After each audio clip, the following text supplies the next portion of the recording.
Bonjour et bienvenue dans ce cours de géographie. À la fin de la Seconde Guerre mondiale et dans le but de préserver la paix, l'idée d'une union entre les États européens prend forme. Depuis les années 50, cette coopération n'a pas cessé de s'élargir, passant de 6 membres en 1951 à 28 en 2013. L'Union européenne, qui a eu durant son histoire différents noms, la CK, la CEE, l'UE, a une histoire complexe, faite de succès et d'échecs. C'est cette histoire que nous allons étudier ensemble, car tu dois avoir conscience que tu n'es pas seulement un citoyen français, mais aussi un citoyen européen. Dans une première partie, nous présenterons l'histoire de l'Union européenne. Nous étudierons ensuite ses principes généraux, puis nous terminerons par une analyse de l'Europe dans la mondialisation. La première association entre les pays européens est une association industrielle. En 1951, l'Allemagne, la France, la Belgique, le Luxembourg et l'Italie créent la CECA, la Communauté européenne du charbon et de l'acier.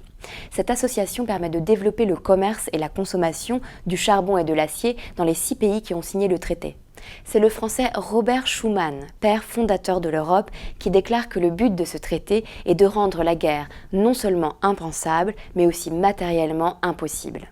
À partir de ce traité, les alliances entre la France et l'Allemagne ne vont cesser de se développer.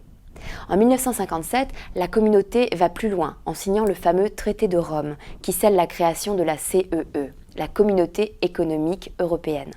Il ne s'agit plus seulement du cadre du charbon et de l'acier, mais plutôt de mettre en commun l'ensemble des secteurs économiques.